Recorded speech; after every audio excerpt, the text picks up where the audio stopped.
Welcome back to Rain Rises, hosted by the E.G.G, Southeast Texas's insiders on the residents of previously on Rain Rises.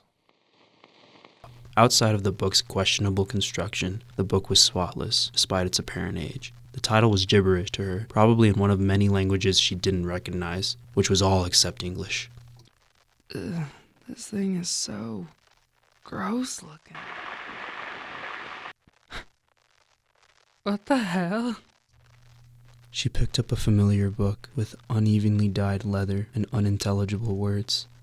Esther frowned, walking to the back door a straight shot from the front one. The door is slammed open, and there is a slight grunt and the distant sound of an object hitting the grass. Her hands shook as she thumbed the pages, her armored facade falling as fear shines through her one decisive movement.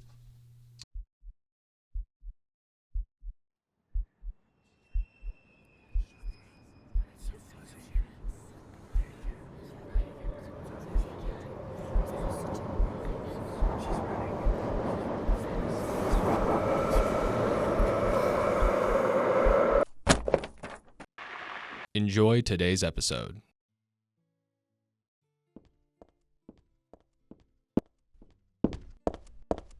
Esther, dear, you must calm down.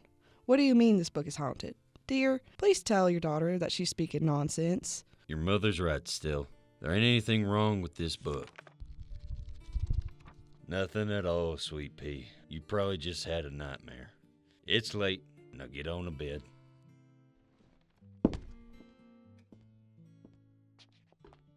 Esther stood there, hands shaking as she stared at the book, a nervous gaze on her face. Gibberish, her mother said. A nightmare. But they were wrong. They didn't understand. They couldn't.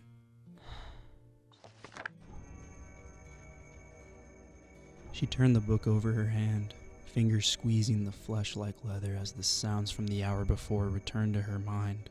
Chattering and chanting, chilling her bones. Esther wanted to drop the book, to ignore it, but the previous hour has shown her that that would be impossible, no matter how hard she tried. How did that guy get this to me?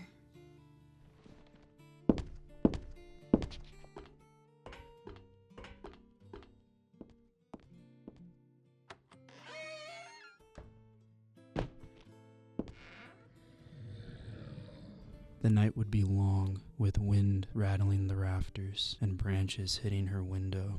The whispers would haunt her dreams, begging her for deliverance, for her to give in. To what? She couldn't tell you. The sounds broke through her slumber, turning it into a bitter, restless sleep.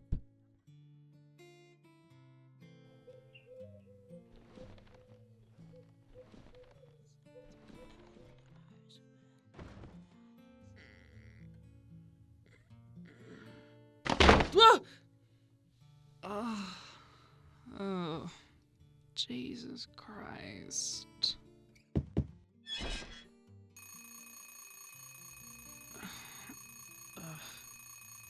Esther reaches out, hand fumbling as she picks up her phone, the default alarm drilling a hole into her mind. She closes the alarm after some difficulty, but then an entirely new situation unfolds. 2 texts, one from Ari and a Mrs. Elizabeth.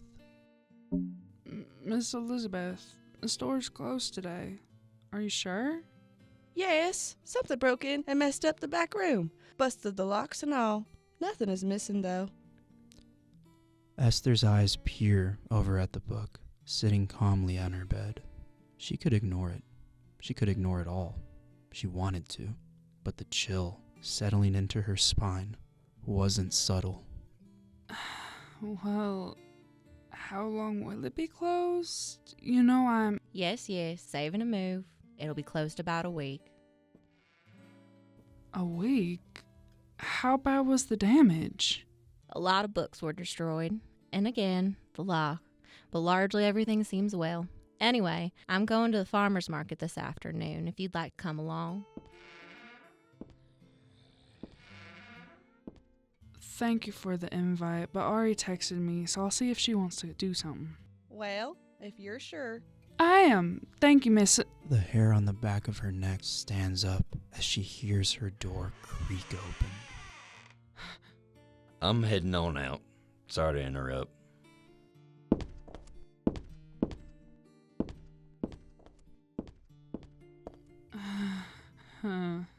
All right. Sorry, Miss Elizabeth. The brunette takes a deep breath, calming her drumming heart.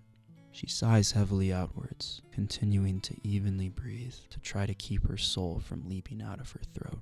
Esther looks at the text message from Ari, eyes scanning the notification.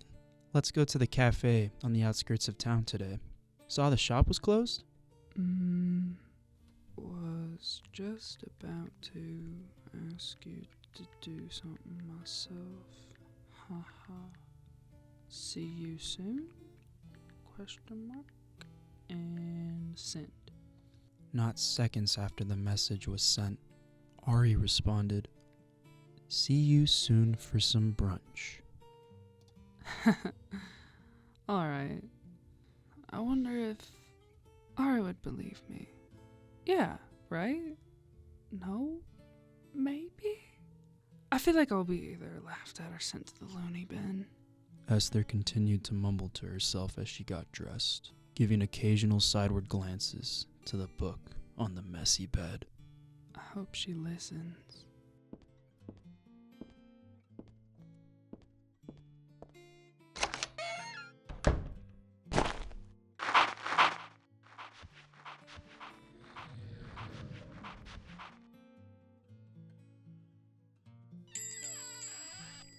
Esther enters the cafe, nose to her phone as she walks in, nearly hitting the blackboard sign with the day's specials written on it. Huh. Looks like rain. Sorry, I'm sorry. Stell, over here. Esther lifts her head, glancing at Ari, who is sitting in the corner, her blonde hair bobbing around in its messy bun as she smiles, green eyes squinting as she crinkles her nose at Esther, who has shooed her as she slid her phone into her pocket.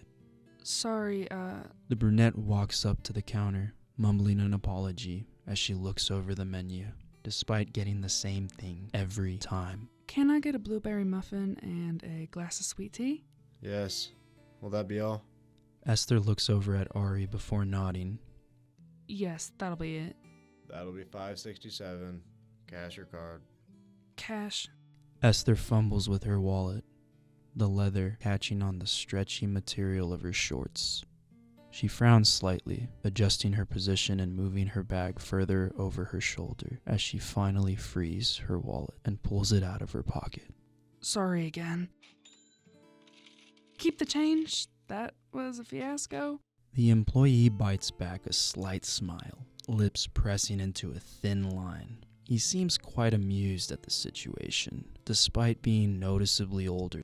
Probably just likes to see customers struggle as some form of retribution for his curse of being a cafe chain employee.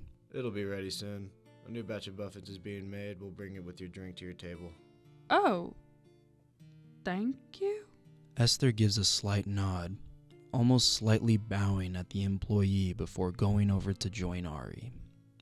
Sitting across from her, eyes on the door and back to the wall. Girl, I have had a day. Ari quirks an eyebrow, the two knitting together as worry lines her face. Esther complained a lot, sure, but there was something about her friend's tone that was serious at best, unsettling at the worst. She thumbed her fork before sinking it into her dish of choice, a cheesecake slice. What's up? Okay, if I tell you, will you promise not to laugh? I'm serious, okay? Stunned by the tone, Ari nods. Promise. Taking a deep breath, Esther grabbed her bag, taking out the book.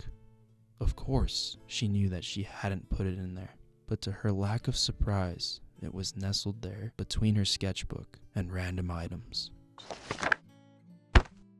I did not put this in my bag this morning. Ari raised an eyebrow, long lashes fluttering between Esther and the book, then back again. The other girl wasn't kidding. Not a hint of a bitten smile or red face that Esther so often got when she was lying.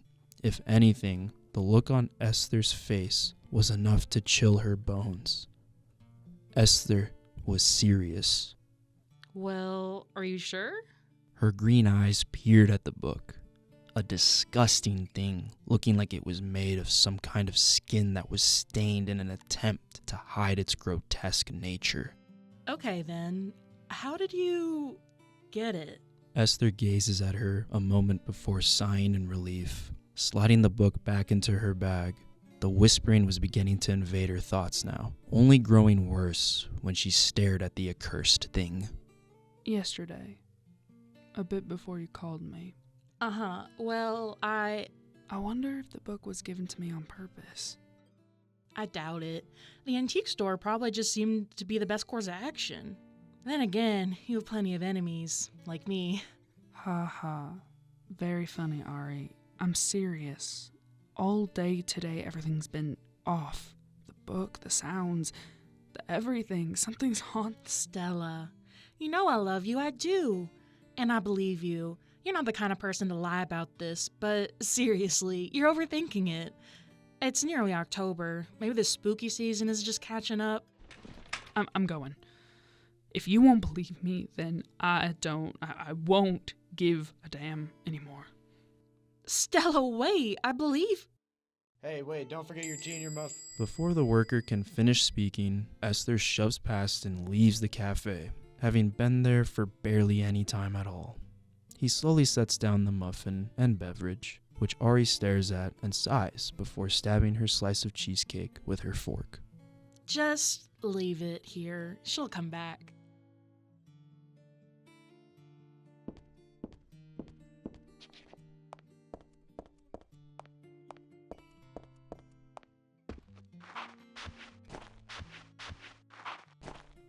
Esther was walking back home, bag close to her body. The whispers that she heard originally only when the pages were open were now haunting her.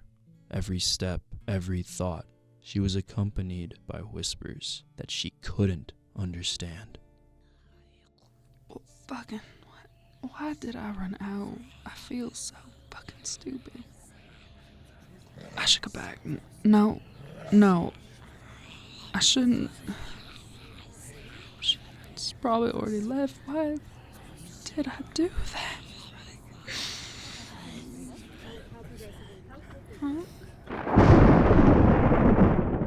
The sky dims, signaling rain. Sudden darkness that breaks the afternoon horizon. The earlier heat dissipating. Christ. Esther took off, heavy footsteps following behind her. She hears the claws hitting gravel, then grass, chasing her into the field beside the road. She knew she could try to run home, but how far could she really go? There was still another mile to walk, but she knew the farmhouse in the field belonged to her parents' friends. The tall grain shrouded her sight and stung her skin as she ran through, stumbling through the grasses. She could barely see, the height of the field seemingly towering over her. The sound of corn and grasses being torn behind her. Shit. Please. Where's the fucking house? Her voice ripped out of her, dripping with agony as her straight shot to the house became muddled in her addled mind. I have to find it. Sweat rolled down Esther's back, her shirt clinging to her skin, breathing ragged. No matter what she did, how far she ran, she couldn't find a way out of the cornfield to the farmhouse. She didn't even know if she was running anymore. The sounds grew closer.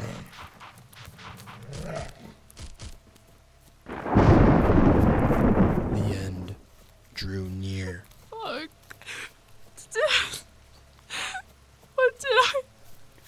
What did I do?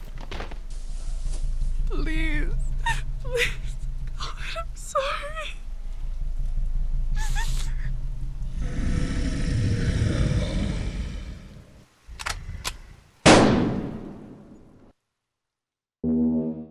Rain rises.